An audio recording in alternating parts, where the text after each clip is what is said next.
I gave him 2 rounds. Yeah. If that, yeah, right.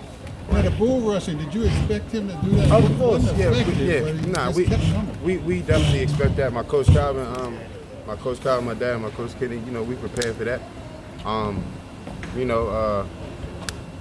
Got caught with a good punch. It's boxing. I pulled it out. You said they had him winning.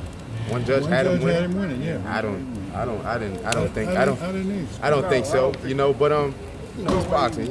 So at the end, you don't hear the scores when they announce them. Well, you know I heard what? He said, yeah. I wasn't listening. I knew it was going to be a split decision. He dropped me. So? Yeah, one judge had a 96-93. Yeah. Right. Yeah. Well, that's crazy. Well, the knockdown was a 10-8. We know that. Right.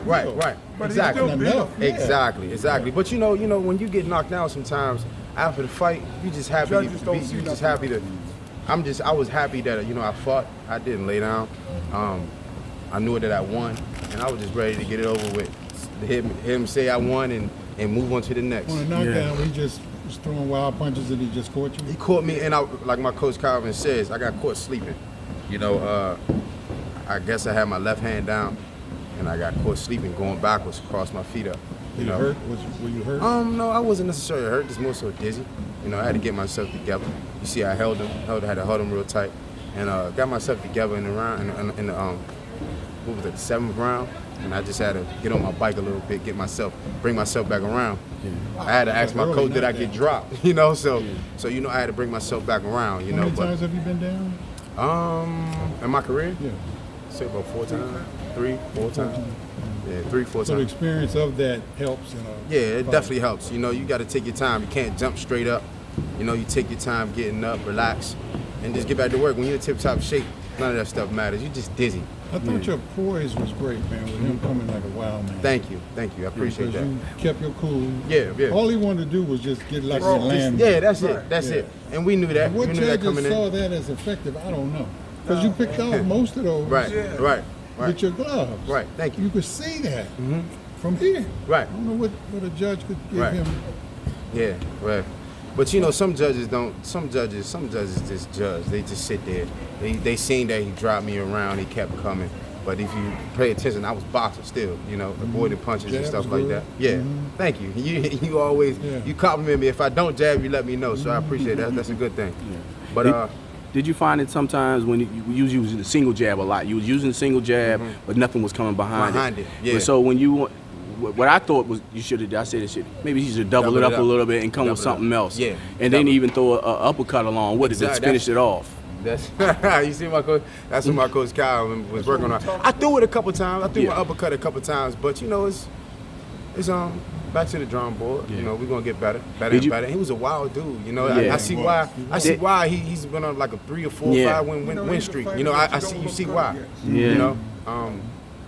I picked the fight. Somebody I wanted to fight because I seen his past 3. He beat an undefeated fighter. Yeah.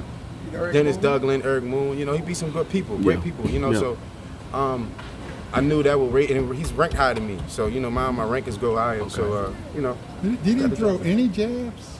No. He threw like one jab, like one. Maybe one. But most so he was just trying to wait. And did you find it? Did you find it hard because he was smothering you a lot to try to find your distance to land the shots that you wanted to land? Because he was always trying to be on top of you. He was more. I was more so when I more so found it hard. Like, I should have worked in the inside. That's where I kind of wanted him at because he really couldn't do nothing but this. I was more so worried about me and my coach Kyle were working on not too long ago, making sure my head is in position. So. Because he tried to headbutt a lot. So I was making sure my head was in position so I could land a little stab, penitentiary stab, stuff like that. But yeah. You touched his body a couple times. Yeah. Did you feel that you hurt him any? Yeah, I think I did. I think he was ready. He was ready to go in the 5th round. He was ready to go in the 5th round.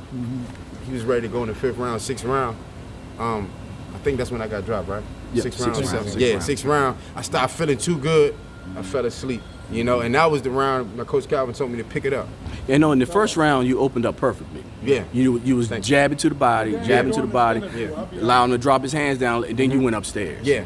What changed after that though? It's like you stopped doing that. You was just a single jab, and that was just upstairs and then making moving around. adjustments. You know, I was just making adjustments because he changed. He started doing different things too. So I was making adjustments, and then, you know, I was feeling real sharp, feeling like my coach Calvin said, it was a 10-round fight. You know, first 5 rounds we got to break him down. Yeah. You know. And now, you know, you guys bounce back from a lot. You know, Yes. health issues. Yes. You know, you got acclimated back into boxing with your last win. Then you took on a 10-round fight with a tough guy. Right. So what's next? Hopefully, man, we can get in contention. You know, Mike Guy he's a tough dude, man. He's a definitely. really tough dude, man. He goes to show, man, why he's beating a few of these people, man. Shouts out to him. But man, it's time to get these world titles, Mr. Juan. You know, that's it's time to chase greatness. You know, that's the whole goal. That's the plan, is to chase greatness. We want these big fights. You know, that we want the Caleb Plants, we want the Benavidez, we want the Canelos if we can get it. You know, we want the Caleb Smith. Hold on, son. We want the George Grove. That's what I'm shooting for. You know, so So what's the next fight? Hopefully contention, that #1 spot. You know, that's what I'm hoping for. You know, back to the drawing board. Next week. Y'all know me. I stay in shape. I'm ready to stay in shape. So what you take out of this fight that you know? Out of this fight, you know, I'm not gonna say I have a lot of experience, but I have experience in the boxing game. Out of this fight, you know, I showed that I have the grit. You know, I bite down. I be the tough guy who, you know, who's been upsetting people. You know, he almost upsetted me, but I bit down and survived and won the fight. You know, so now it's time to shoot for the stars. Yeah. Like as always. As always. And now the way boxing is now, promoters and people that put on the fights, they're looking for competition that looks good to the fans. Yes, sir. And knockouts. Exactly. So what are you going to add to your game to make that happen? To elevate to be televised, to make the big money. What are you going to do? Mr. Juan, To get there. You know me, man. I'm what, 23-3 with 20 knockouts. That's one key. That's one Right key. there, right. And I'm exciting. I've never had a born fight. So whoever they call me, whoever they bring, I'm bringing it. You know. Tonight I had a box. If I have to bang, I'm a bang. You know. So it doesn't matter. You know. I'm ready for whoever, whenever, and however, wherever. so it's time for me to go to that next level. All right. You know. Appreciate it. Thanks a lot. Appreciate you. Congratulations.